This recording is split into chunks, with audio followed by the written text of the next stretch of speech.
Bang Hilonggo. Please subscribe And like. and share. Ayun, magandang araw po sa lahat nating mga kababayan, Luzon, Visayas at Mindanao. At siyempre sa ating mga OFW dyan, lagi po kayong mag-ingat, lagi nyo pong alamin yung totoo. Kalat kasi ngayon ang fake news dito sa atin. Kaya, list lang po sa ating mga OFW, alamin nyo po yung totoo. Huwag lang kayong maniwala doon porque napanood nyo. May mga cellphone po tayo, alamin natin yung totoo. Kasi ngayon, lagana po ang fake news ngayon. Dito po sa bansa natin. No? Yan ang pinapalaganap ngayon ng mga nasa kabila para manggulo sa administrasyon ni Pangulong Ferdinand Marcos Jr.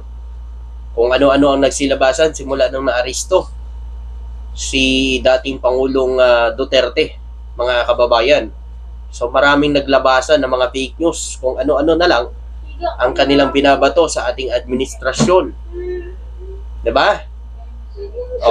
Be aware naman sa ating mga kababayan. Be aware tayo. Be aware tayo, huwag tayo agad-agad maniniwala kapag may mga fake news na lumalabas. Buti ngayon, talagang inaaksyonan na ng NBI itong pagpapakalat ng mga fake news nitong mga nasa kabila. So ito na nga mga kababayan, hindi bababa sa 20 vlogger, ang binabantayan ngayon ng NBI para arestuhin ng mga ito dahil sa pagpapakalat ng mga fake news o misinformation, mga kababayan.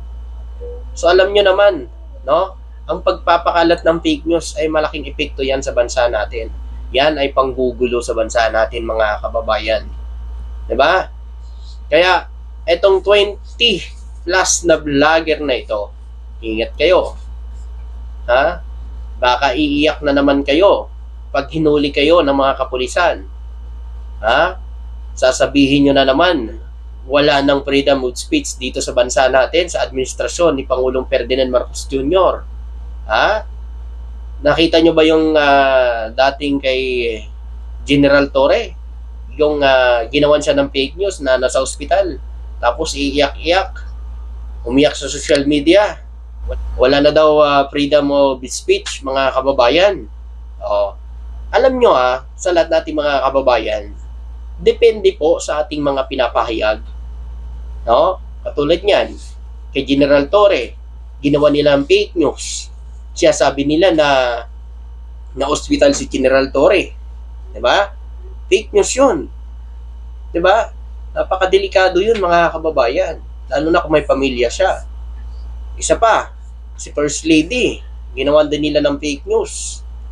Hindi daw nakauwi nandito sa Pilipinas dahil naharang daw dun sa US, sa Los Angeles. Naharang daw ng doon dahil sa droga. Di ba? So, yun na nga, mga kababayan. Ito na ang ginagawa ngayon ng NBI. Minomonitor na itong 20 plus na vlogger na ito. So maganda yan, masampulan talaga yung mga yan para matigil na ang pagpapakalat ng fake news. Alam nyo, walang problema mag-vlog ka, mag-vlog ka kung ano. I-vlog mo yung tama. Hindi na manira ka para lang kumita ka, para magka-views ka. Para siraan ng gobyerno, para magka-views ka lang. 'Di ba? Okay lang ba sa inyo yon na meron kayong sinisiraan na isang tao na hindi niya naman ginagawa? Hindi naman nangyari sa kanya, pero ginagawa nyo ng fake news. Paano kung sa inyo yung nangyari yan? 'Di ba? Kaya dapat ito, talagang madaliin ito ng NBI. Ayan, tingnan nyo to. Di bababa sa 20 na vloggers na nagpo-post ng umano'y fake news online na binabantayan nyo ng NBI. Ayan, hindi bababa sa 20 plus ang binabantayan ng NBI ng mga vlogger. So, ayun pa dito sa baba, ayan, vlogger na nakabase sa Amerika, may 2 warrant of arrest na ayon sa NBI. So, ito kasi ang nasa Amerika, mga kababayan, abay number 1 ho na fake news yan. Number one na fake news, yan nasa Amerika na yan. Alam nyo kung bakit, mga kababayan? Kaya nagpapalabas ng fake news, puro paninira ang ginagawa niya sa administrasyon ni BBM.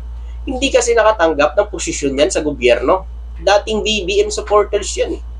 Yun nga lang kasi, hindi siya nabigyan ng posisyon para makaganti. Aba, nagpapakalat ng fake news, mga kababayan.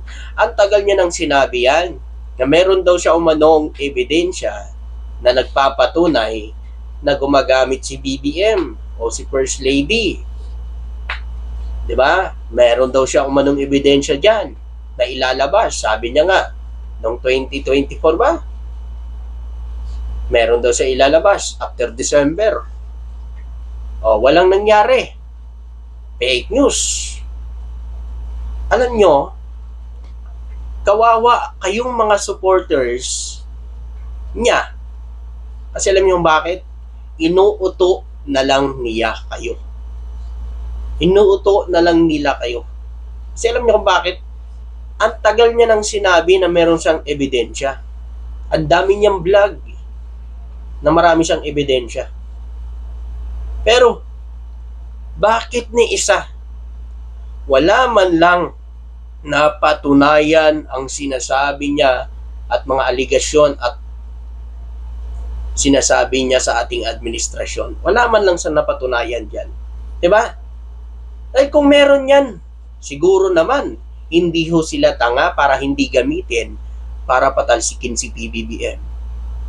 Sa mga matinong isip nyo lang, kung may matibay na ebidensya yan, ngayon pa, nakasagsagan, ngayon, ng batuhan ng Marcos Duterte, hindi nila gagamitin yan kay BBM, yung mga ebidensya nila na sinasabi nila sa administrasyon, gagamitin nila yan para mapabagsak si BBM. Kaso wala silang ebidensya kasi wala naman talaga. Puro gawa-gawa na lang ang ginagawa nila ngayon. Para ano? Siraan si BBM, pabagsakin ang administrasyon. Para ano? Mailigtas ang dapat na mailigtas. 'Di ba? Kaya eto, dito lang ako mga kababayan. Buti na lang talaga naghiwalay na ang unity. 'Di ba? Buti hindi nagpadaig si PBBM, no? Sa mga taong mapansamantala. No? Sa mga taong gagamitin lang siya. Tama ang ginawa ng administrasyon. Ngayon, sasabihin niya, wala na daw. Si BBM daw ang may kasalanan kung bakit nagkahiwalay na sila. Wala nang unity. Una-una sa lahat, nung nawala siya sa DepEd, umalis na siya kaagad. Hindi nga sila nag-usap ni BBM, umalis lang siya. Tapos ngayon, si BBM ang sisisihin. Si BBM daw ang may kasalanan. Oh, ayan na. Dalawang arrest warrant na kay Maharlika ang nakabantay sa kanya ngayon. Dalawa na yan. Ha? Nandyan ngayon sa NBI. Oh. Isa lang hiling ko talaga, masampulan itong mga nagpapakalat ng fake news. Dahil malaking gulo ang ginagawa nila sa pagpapakalat ng fake news. Ito naman kasi yung mga supporters nila, mga uto-uto, no? Mga kababayan, hindi mo na nila alamin yung totoo. Alamin muna nila yung totoo, kung totoo ba ito ang pinapakalat nilang fake news. Kung may lumabas na naman na, pakalat sila ng fake news, hindi totoo yung pinalabas na fake news, yun pa rin ang fake news sa paniniwalaan nila. Kahit nakikita na nila live na live ang ginagawa nila ng fake news. Si First Lady, mga kababayan, ginawa nila ng fake news yan eh. Kahit nandito na sa Pilipinas. Pero sinasabi nila, nasa Amerika pa daw, naka-detain, naka-hold. Sabi ni Maharlika, bakit wala kayong picture o video, no, na sinasabi ninyo na nandun si First Lady? Posible naman na may mga cellphone. Posible naman wala kayong cellphone, lalo na si Maharlika. Kung nakita niya dun si First Lady na nandun, di ibig sabihin pinicturean niya na yun, binidyohan niya na. O bakit wala silang mapakitang video? Ang pinapakita niya lang video, yung nasa ano ata, nasa event na si First Lady, na sinasabi niya daw, puro party-party daw si First Lady, kahit nasa event. Yung Vice President niya natin pamotor-motor lang papunta-punta lang sa bundok diba, pamotor-motor, ganun-ganon lang, kala mo, walang obligasyon sa taong bayan, diba?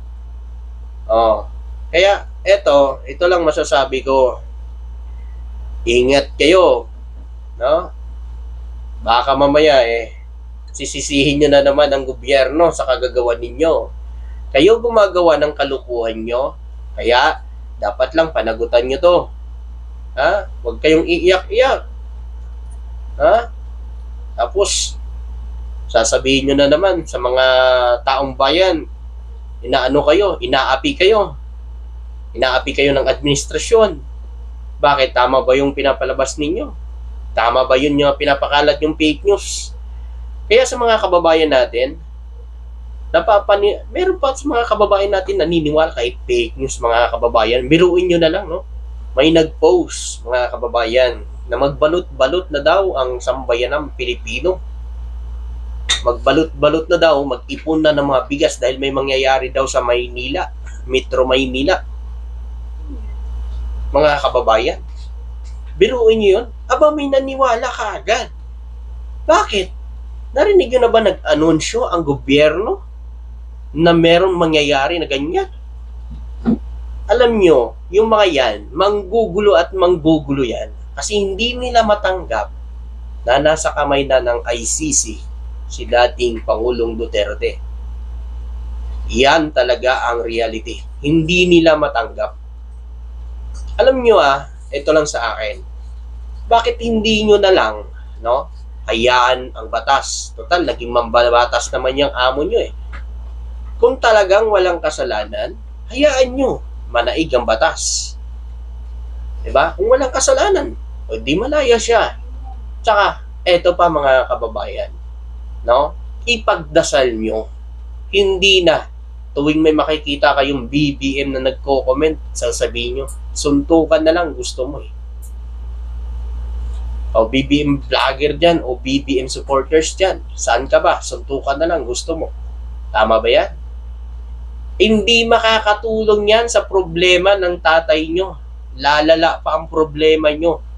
Ang gawin nyo na lang, ipagdasal nyo. Yun lang yun.